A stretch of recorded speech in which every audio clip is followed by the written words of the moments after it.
Boa noite a todos, que a paz e a luz do nosso mestre amigo Jesus envolva a todos nós.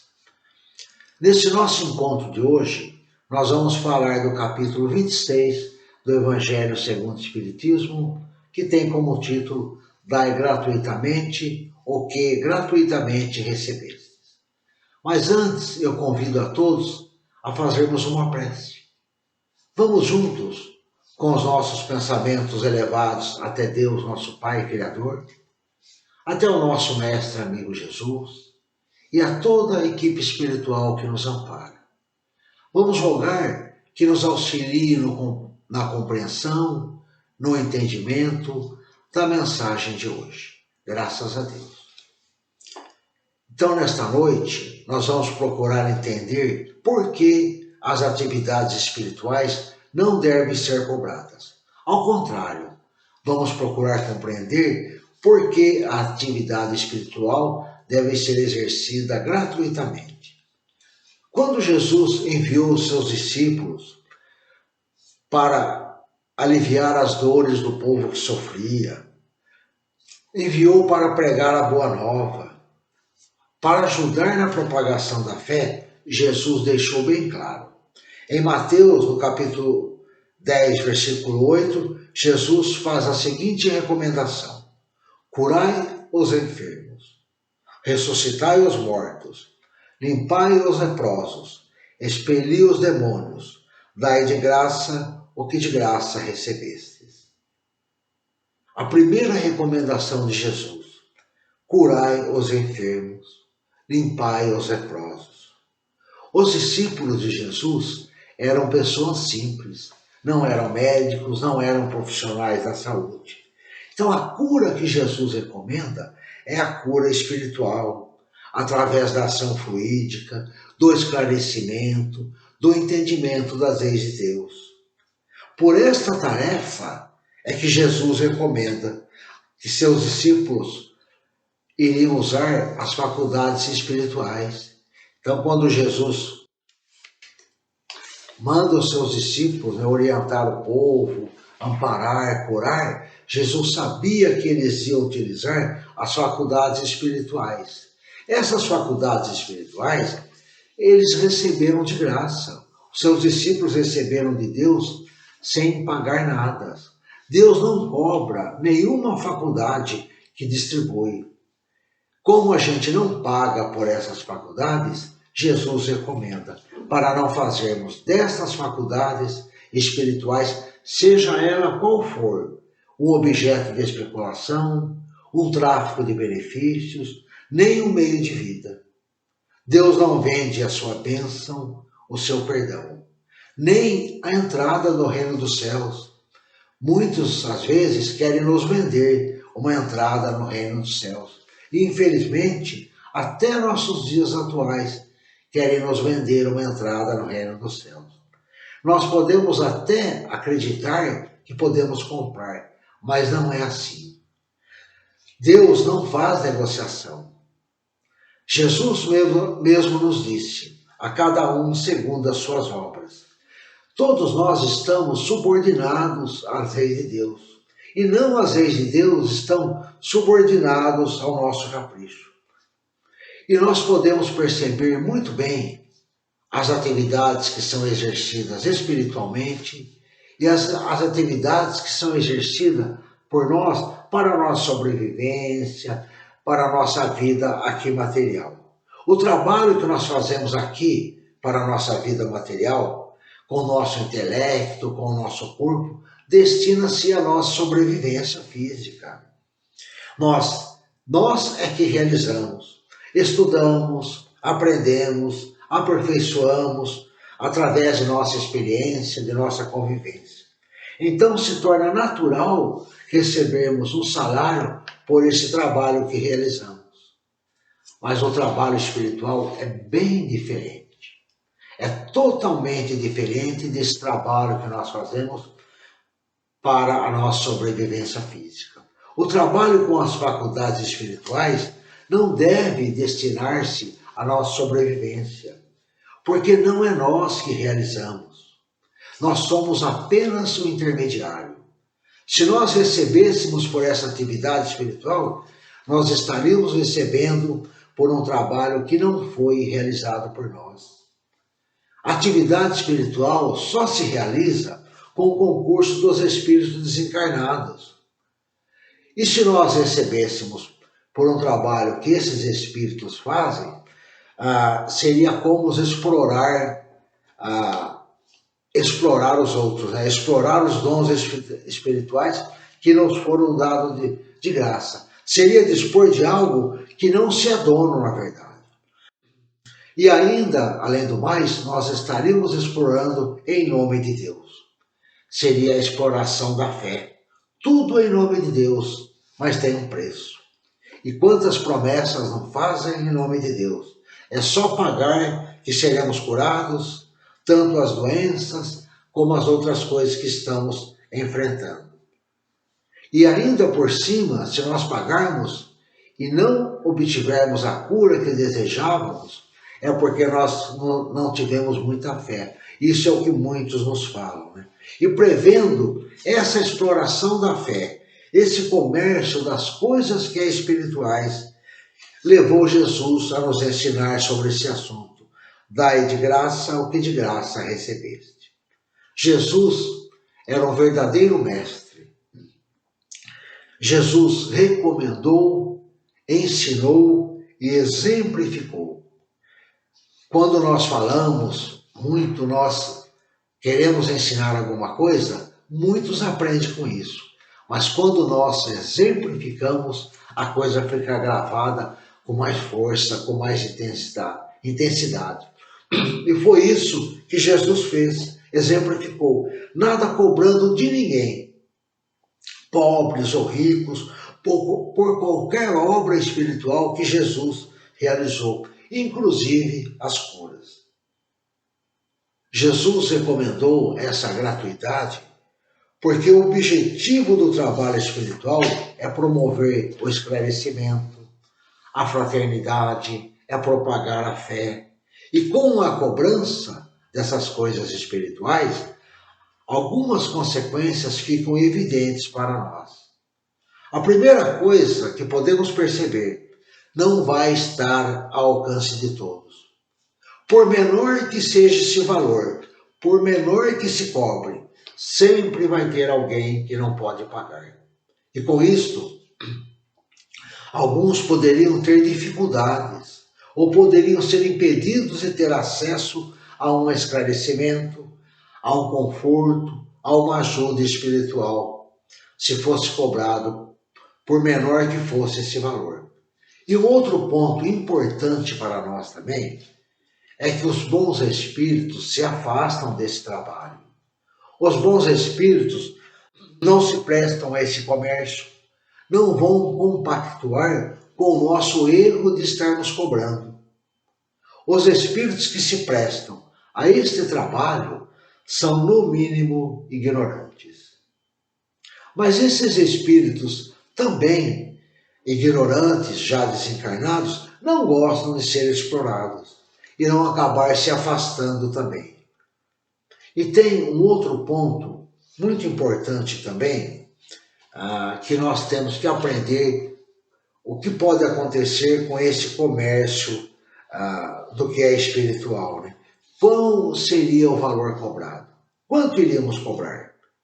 Maior pedido, maior valor, é isso que nos acontece, que a gente vê hoje em dia, né? E essa exploração da fé, apesar de Jesus ter recomendado, ela continua porque sempre vai ter alguém disposto a pagar. Quem é que vai pagar por uma ajuda espiritual? Normalmente, quem paga por uma ajuda espiritual são as pessoas mais fragilizadas. Nós podemos até perceber, quando nós estamos atravessando aqueles momentos difíceis, os momentos de maior sofrimento, quando nós temos a impressão que a esperança acabou, é muito mais fácil sermos explorados. A gente não percebe essa exploração. E é por isso que essa exploração da fé acontece normalmente com aqueles mais necessitados. É muito mais fácil arrancar dinheiro de quem daria tudo aquilo que possui para se ver livre daquela situação desesperadora que se encontra. E muitas vezes ainda nós encontramos alguém falar, tal pessoa é bom, é caro, ela cobra, mas o que ela faz é batata. Estamos enganados. Quem não está mal, quem está bem, não paga para uma atividade espiritual. Pelo menos eu nunca vi alguém dizer assim, nós vamos até tal pessoa, vamos lá pagar, mas nós vamos lá para agradecer. Já que deu tudo certo na nossa vida, vamos lá agradecer, pedir para aquela pessoa fazer algo por nós em agradecimento. Não, nós vamos naquele momento difícil, naquele momento de desespero, naquele momento que nós nem percebemos que está ocorrendo a exploração da fé. Este comércio, implica em algo de não tão bom assim, tanto para quem vende um benefício, como para quem compra.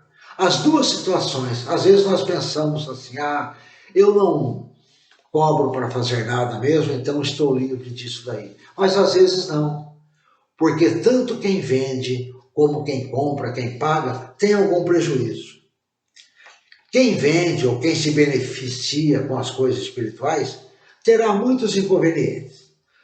Um deles é se compromete espiritualmente, vai ter consequências nesta encarnação ou encarnações futuras. Paulo nos disse isso, o apóstolo Paulo, no capítulo 6, versículo 7, aos Gálatas. Não se deixe enganar. Paulo diz assim, pois o que o homem semear, isto também colherá. E quem vende, então tem seu prejuízo. Mas quem compra, que prejuízo pode ter? Às vezes nós podemos achar que não temos nenhum, mas um primeiro inconveniente de quem acredita que está comprando, a gente acaba ficando na inércia.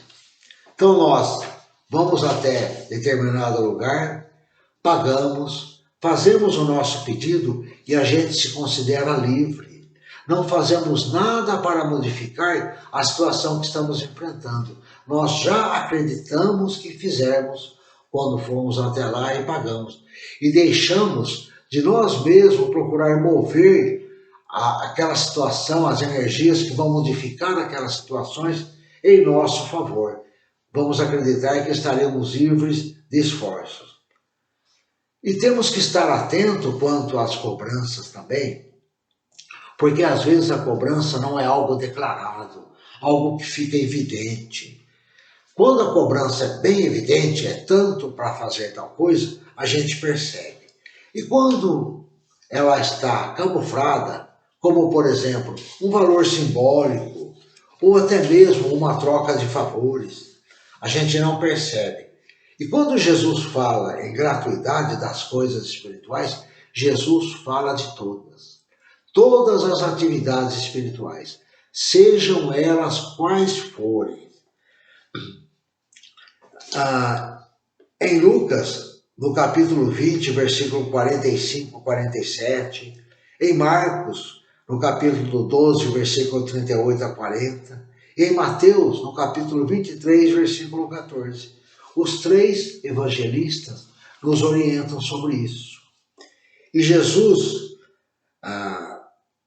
deixa claro, nessa passagem, essa orientação sobre a gratuidade das coisas espirituais, e Jesus inclui aqui as preces, que nem as preces podem ser pagas. Então Jesus disse a esses três apóstolos de Jesus, registraram o que Jesus disse. Jesus fala assim, disse em seguida a seus discípulos, diante do povo que o escutava. Então Jesus orientou os discípulos, mas falou para todo o povo que estava ali. Precatai-vos dos escribas, que se exibem a passear com longas túnicas, que gostam de ser saudados nas praças públicas e de ocupar os primeiros assentos nas sinagogas e os primeiros lugares dos festins, que a pretexto de extensas preces devoram as casas das viúvas. essas pessoas receberão condenação rigorosa. Os escribas eram pessoas importantes para o povo judeu. Naquele tempo, há 2000 anos, a quantidade de analfabetos era muito grande. Como os escribas dominavam a leitura, sabiam ler, sabiam escrever, dominavam a escrita, eles tinham um grande destaque social. E o que eles faziam? Eles ficavam nas praças públicas com suas longas túnicas, que eram as roupas que eles usavam, e ofereciam as suas preces. As pessoas que necessitavam das suas preces os chamavam para eles ir até a sua residência fazer essas preces. Eles ficavam ali, então, nas praças públicas, esperando que alguém os contratasse para fazer as suas preces. E como eles cobravam essas preces? Essas preces eram cobradas pelas quantidades de palavras que eles diziam.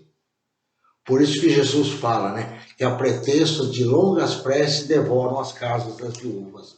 Quando elas chamavam as pessoas para orarem na sua residência para aquele que já havia desencarnado, eles fazendo as preces longas cobravam muito, prece curta cobrava menos. Então, eles faziam aquelas longas preces para tirar toda a fortuna das viúvas.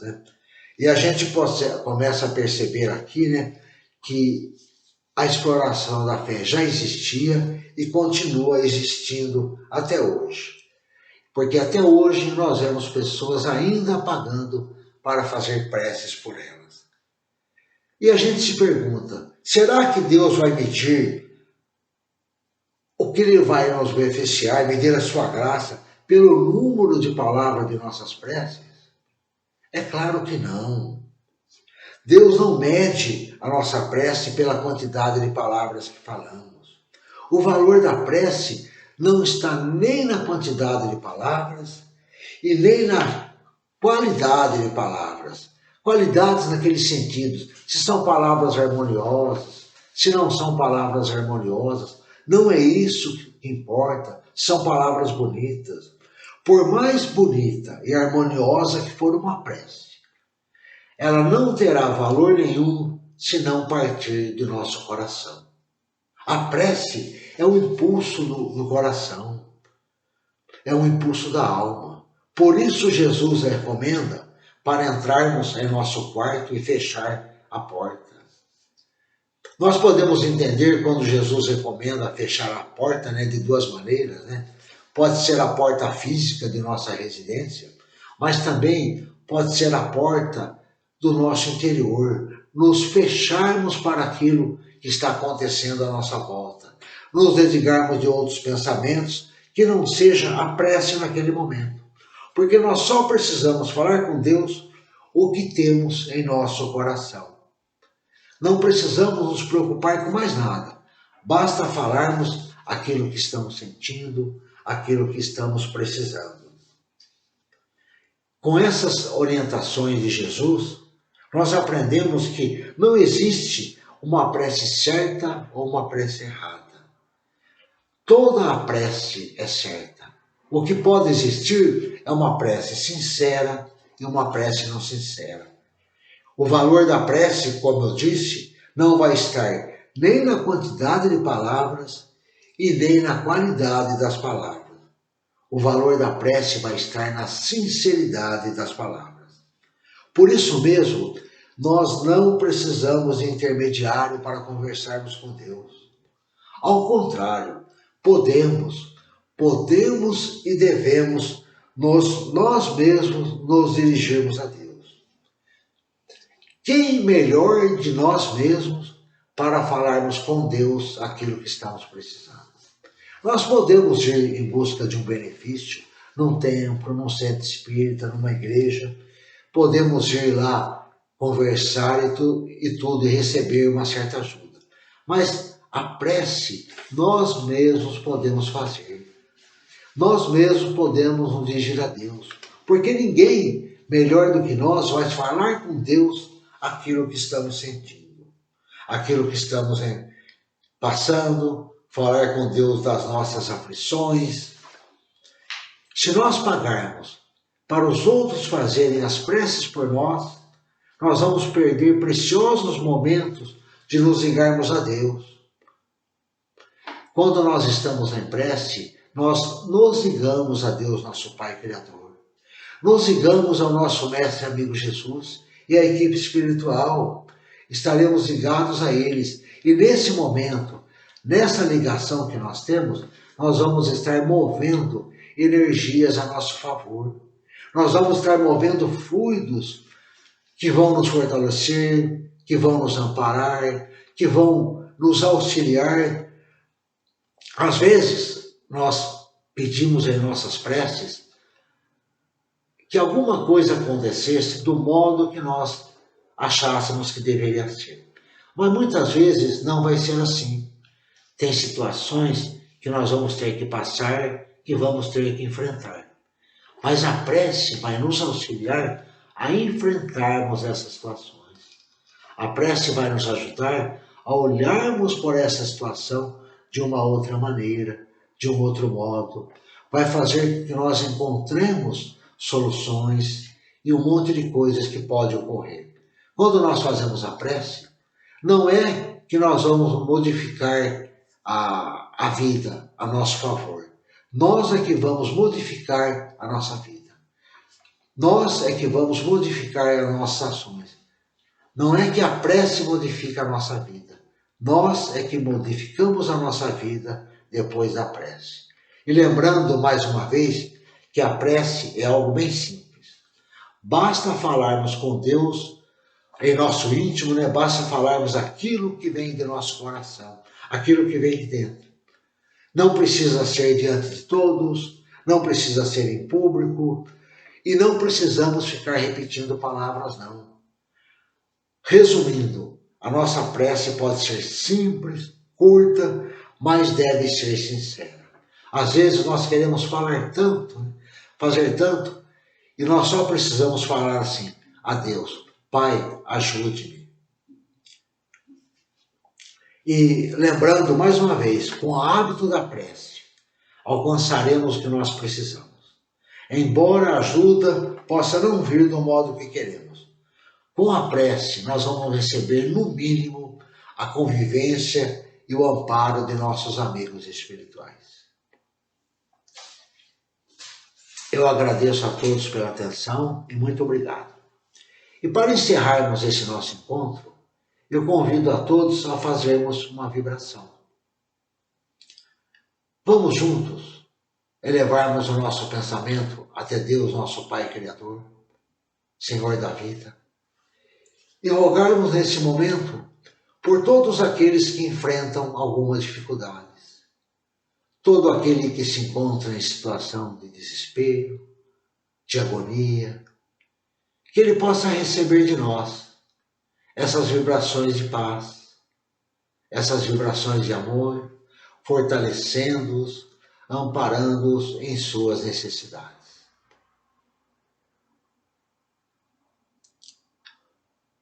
Vamos também vibrar pelos nossos lares. Pensemos em Jesus entrando em nossa residência e envolvendo cada um de nossos familiares com a sua luz de paz, com a sua luz de amor, com a sua luz de esperança.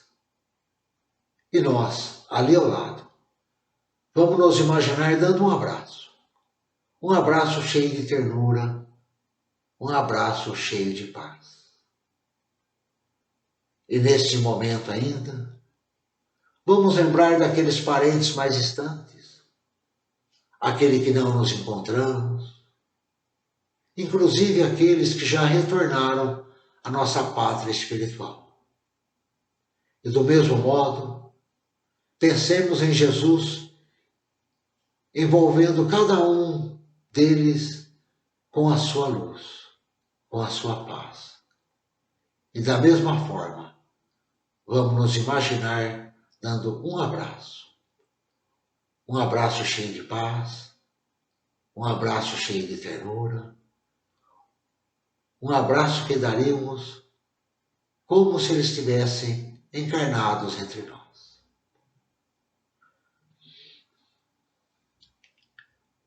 Mestre e amigo Jesus, cada um de nós trazemos em nosso coração uma pessoa a quem desejamos ajudar, ou uma pessoa que sabemos que está enfrentando uma situação muito difícil, ou mesmo uma pessoa que nos pediu.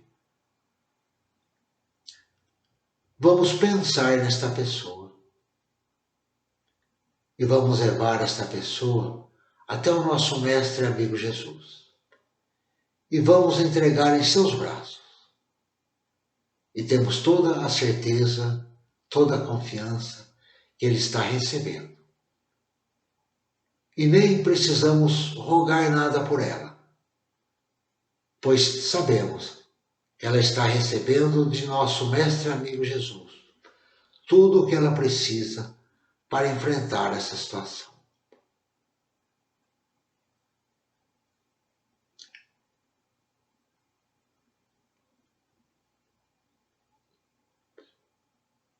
Rogamos ao nosso Mestre e amigo Jesus por nós mesmos, para podermos receber o amparo, o auxílio, para enfrentarmos as situações que surgem em nossa vida.